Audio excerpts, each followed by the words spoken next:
आठ रात गहरी थी। आसमान में बिजली चमक रही थी और मुंबई की ऊंचाई से नीचे झांकता हुआ एक अकेला साया खड़ा था। कृष्णा। वो उसी महल की छत पर खड़ा था जहां उसने अपनी पूरी जिंदगी गुजारी थी।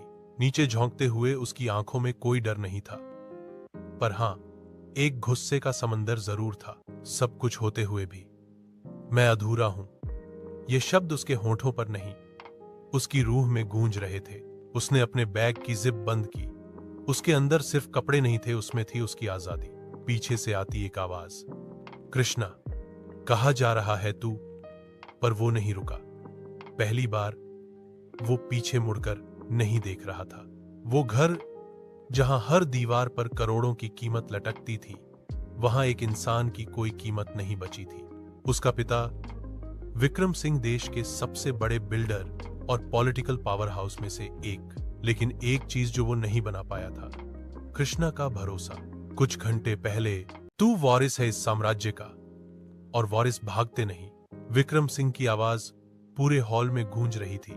सामने खड़ा था कृष्णा, चुप, शांत, लेकिन उसकी आंखों में लावा उबल रहा था। मैं तुम्हारा बनाया हुआ कठपुतली नहीं हूं पापा। आप मुझे बना सकते हो बिजनेसमैन, लेकिन इंसान नहीं। यह कहना आसान नहीं था, लेकिन कृष्णा को अब किसी चीज से डर नहीं लगता था। ना दौलत से, ना बाप से, ना समाज से। विक्रम सिंह, तेरे पास वो सब कुछ है जो इस दुनिया में लोग सपना देखते हैं, बंगले, गाड़ियां, पावर, नाम, फिर भी तू अधूरा कैसे? कृष्णा धीमे मगर ठोस आवाज में, क्योंकि मैंने कभी वो नहीं पाया जो एक बेटे को मिलना चाहिए। प्यार, भरोसा और अपनी मर्जी से जीने की आजादी। सन्नाटा। कृष्णा अपने कमरे में गया, एक चिट्ठी निकाली और धीरे से अपने पलंग के सिरहाने रख दी। चिट्ठी में लिखा था, मैं भाग नहीं रहा, मैं खुद को ढूंढने जा रहा हूं। अब से मैं सिर्फ कृष्णा हूं, ना किसी का वारिस, ना किसी का बंदी। अलविदा। नई सुबह थी, लेकिन सूरज कहीं छुपा हुआ था। कृष्णा अब एक ऐसे शहर में था जहां उसे कोई नहीं जानता था। बस से उतरते ही वो चुपचाप खड़ा रहा, जैसे अपने ही फैसले को फिर से सोच रहा हो। सड़कें गीली थीं, आसमान धुंधला और हर चेहरा एक नया सवाल। पास के एक ढाबे में बैठकर उसने चाय मंगवाई। मालिक ने पूछा, कहां से आ रहे हो? कृष्णा मुस्कुराया और बोला, जहां से लोग लौटते नहीं, वहां से।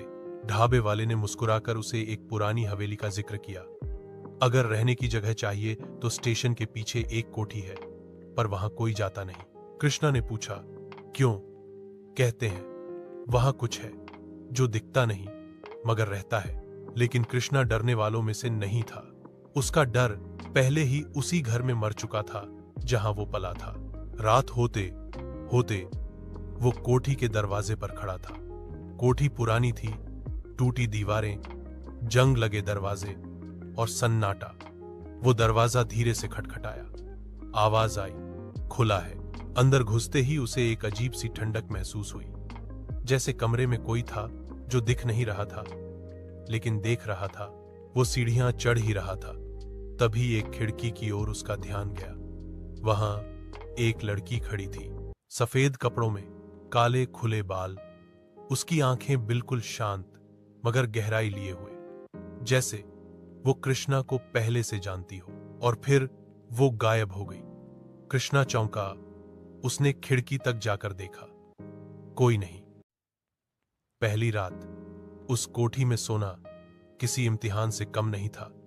हर आवाज, हर दरार, हर खामोशी में कुछ था, कुछ ऐसा जो कृष्णा को वहीं रोक लेना चाहता था, या शायद वो खुद रुकना चाहता था।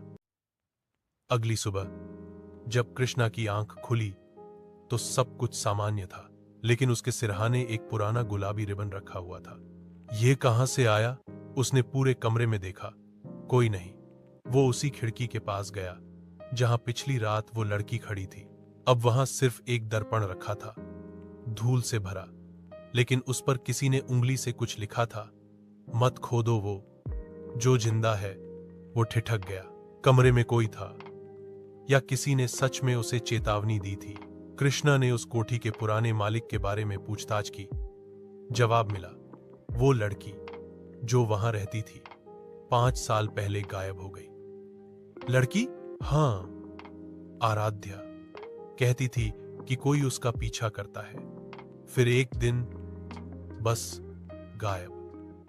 क्वे रात को एक बार फिर वही साया, वही खिड़की और वही लड़की, लेकिन इस बार वो कृष्णा के और करीब थी और उसने कुछ कहा, तू यहां क्यों आया है? कृष्णा ने धीरे से पूछा, तुम कौन हो?